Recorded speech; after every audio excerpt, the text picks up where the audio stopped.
What if I told you that Kratos walking into Egypt without Mimir would be a death sentence? Not because of the gods he'd face, not because of the monsters lurking in the sands, but because the one ally who's kept him alive through impossible odds would be gone. Literally dead weight hanging from his belt. And here's the thing, nobody's talking about this.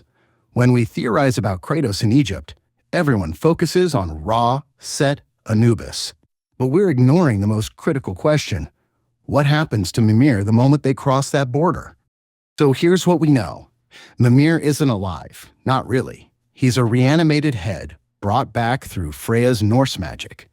And that's the key word here, Norse magic. Every pantheon in God of War operates on its own set of rules. Greek magic works differently than Norse magic. The very fabric of reality shifts when you cross from one mythology to another. We saw this between Greece and Midgard. The blades of chaos still work because they're cursed to Kratos specifically. They're bound to his soul, not to Greece. But Mimir?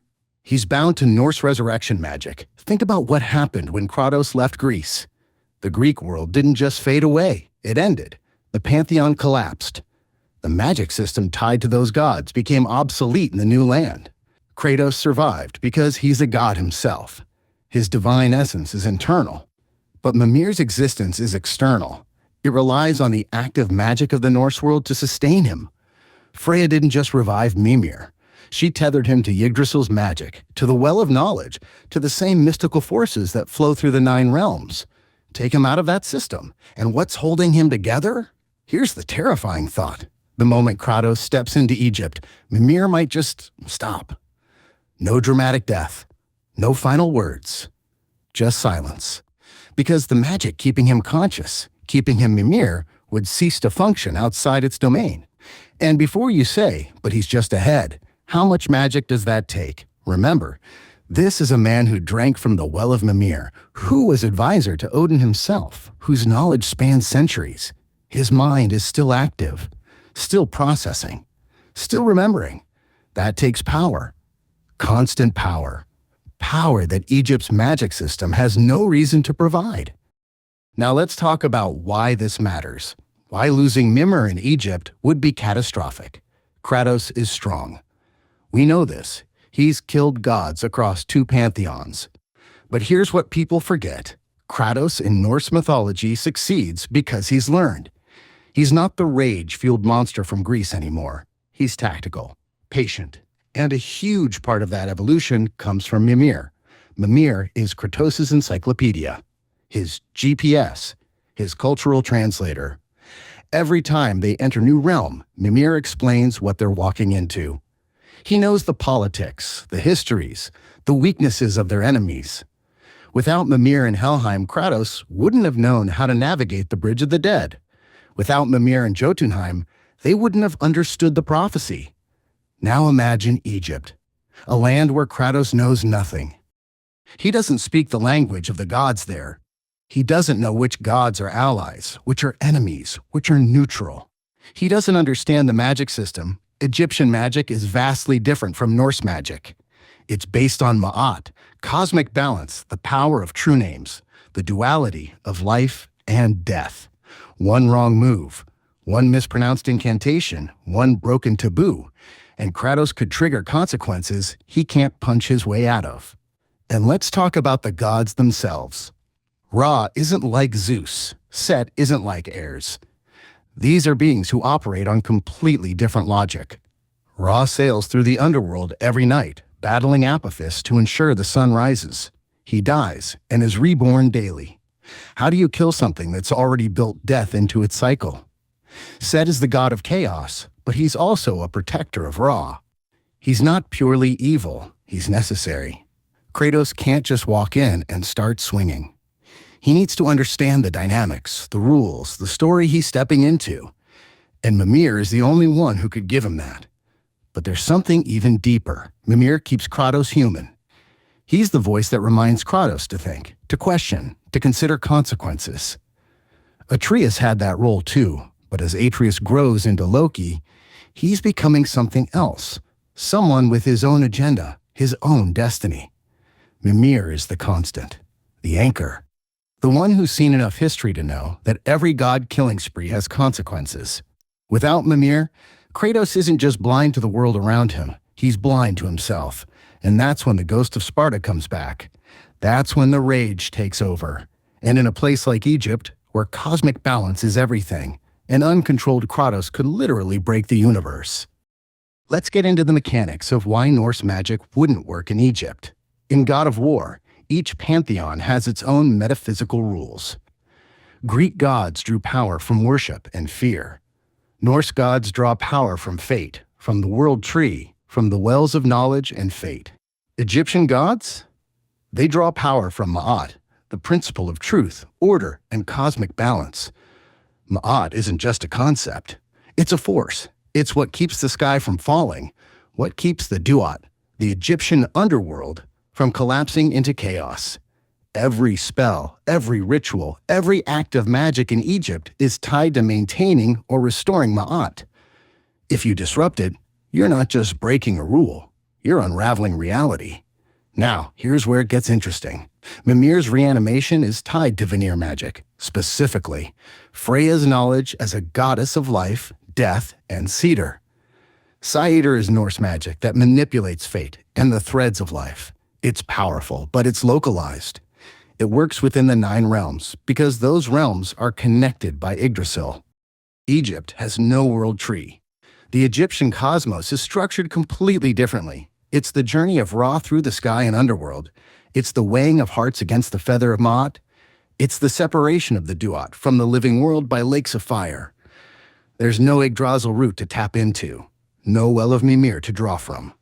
The metaphysical infrastructure that keeps Mimir alive simply doesn't exist there.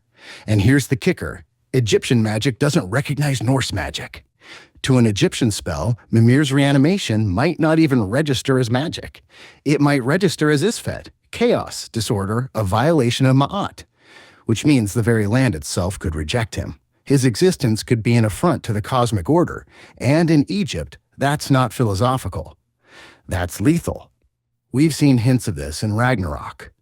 When Kratos and Atreus travel between realms, there are moments where magic flickers, where abilities don't work quite right. That's within the same pantheon. Now imagine jumping to a completely different one. Think about what happened to the Blades of Chaos when Kratos tried to leave them behind. They came back because they're cursed to him. But Mimir isn't cursed to Kratos. He's tethered to Freya's spell. And Freya is a Norse goddess who draws her power from Norse sources. The moment those sources are out of range, the spell breaks. So the question becomes, could Kratos do anything to prevent this? Let's explore the possibilities. Option 1. Freya comes with them. If Freya travels to Egypt, she could theoretically maintain the spell. But even that's not guaranteed. She'd be operating outside her domain, trying to sustain magic in a land that doesn't recognize her authority. It would be like trying to run a computer program on an operating system that doesn't support it. It might work for a while, but it would drain her constantly. And if something happened to Freya in Egypt, if she was captured, killed, or simply exhausted, Mimir would die instantly. Option 2. They find an Egyptian equivalent. Maybe there's an Egyptian god or magician who could translate the spell, adapt it to work within Ma'at's framework. But that requires finding someone willing to help, someone trustworthy, and someone powerful enough to understand and replicate Vanir magic. In a hostile pantheon, where Kratos is likely seen as a threat from the moment he arrives, good luck. Option 3. Mimir becomes something else. This is where it gets really interesting. What if exposure to Egyptian magic doesn't kill Mimir but transforms him? The Egyptians were obsessed with preserving consciousness after death. The entire Book of the Dead is a guide for the soul's journey. What if Mimir's head becomes something closer to a canopic jar, a vessel for preserved knowledge and consciousness, but operating under Egyptian rules now? He might not be the same Mimir. His personality could change. His memories might fragment. He might gain new abilities tied to Egyptian magic. Maybe he could access the Duat, communicate with Egyptian spirits, see through the eyes of the gods. But he'd also lose something. Maybe his wit, his humor, the very thing that makes him Mimir. And Kratos would have to live with that. He'd have a Mimir, but not his Mimir. That's a tragedy all its own. If we're right about this, if Mimir really can't survive outside the Norse realms, then it changes everything about God of War's future. First, it means the next game can't just be Kratos goes to Egypt. It has to address this problem head-on. Either they find a solution before leaving, or Mimir's fate becomes a central emotional thread of the story. Imagine the weight of that choice. Do they risk everything to keep Mimir alive, or do they let him go to pursue their destiny? Second, it means Kratos truly is alone in a way he hasn't been since the Greek saga. Yes, Atreus might be there, but as we've seen, Atreus is becoming Loki, someone with his own path. If Mimir is gone, Kratos loses his last true companion, his last teacher, his last friend. And that isolation could be the point. Maybe the next phase of Kratos' story is about learning to survive without guidance, without a narrator explaining the world to him, without someone to pull him back from the edge. Maybe it's about Kratos finally becoming wise enough to navigate these dangers on his own. But here's the darker possibility. What if he can't? What if the Ghost of Sparta needs Mimir more than we thought?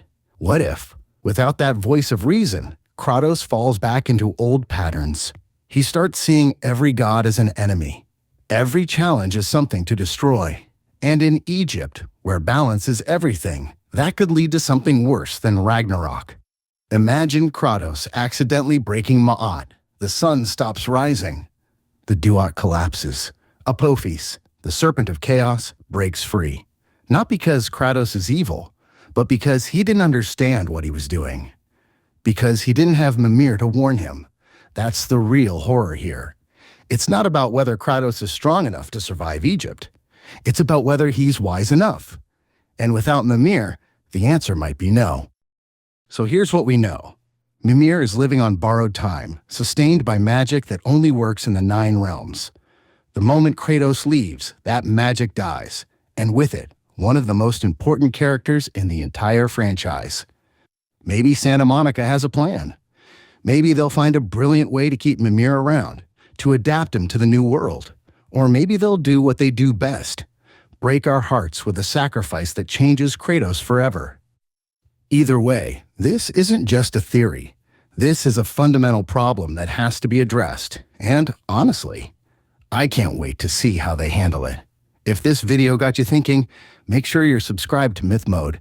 We're diving deep into every corner of God of War lore, every theory, every secret. Hit that notification bell so you don't miss the next one.